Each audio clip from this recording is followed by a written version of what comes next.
Elaine Shauger here, APS, a Perfect Swing Academy.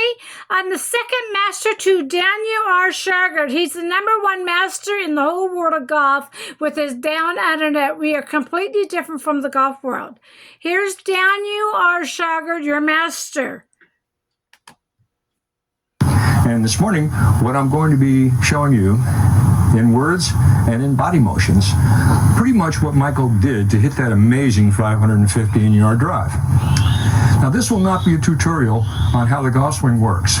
What this will be is a conceptual video that lets you understand what his concept was for what he did. If you need tutorial materials, you can find that on my website, aperfectswing.com. You can also find instructors there. I myself am still giving lessons to selected students for at least several more years. This was his concept. His concept was to use the framework of the body as a leverage machine to provide as much power to the golf club as physically possible while not doing damage to the body. And that's so terribly important because most golf swings do damage to the body. As you know, and as I said earlier, that he engineered and designed this swing to work with the body using the skeleton as a leverage machine. And I'm going to begin to show you how that works right now.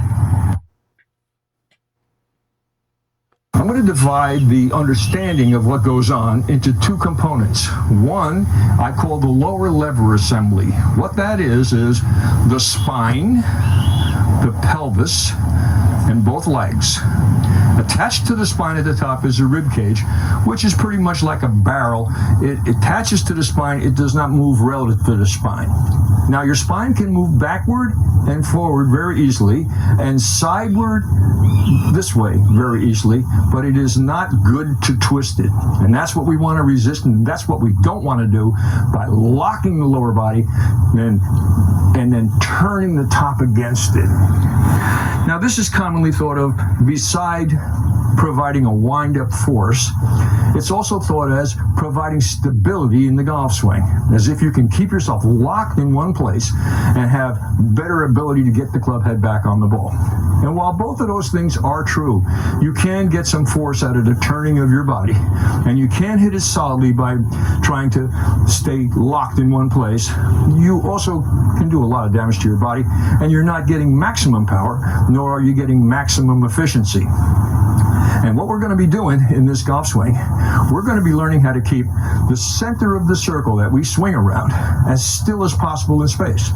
Now, there's going to be some movement. When we move as violently as we are going to go behind the ball and then ahead of the ball, the head will move back and forth some. Our goal is to keep it as close to centered as we physically can without getting hung up on it. We don't want to be so hung up on keeping this still that we don't get our natural motion. So the body will be making mobility rather than stability. And this is how we're going to do it. We're going to move the mass of the body weight, which is concentrated in the center of your body, to the right and behind the ball. We do that by flexing the left knee, if you're right-handed, and moving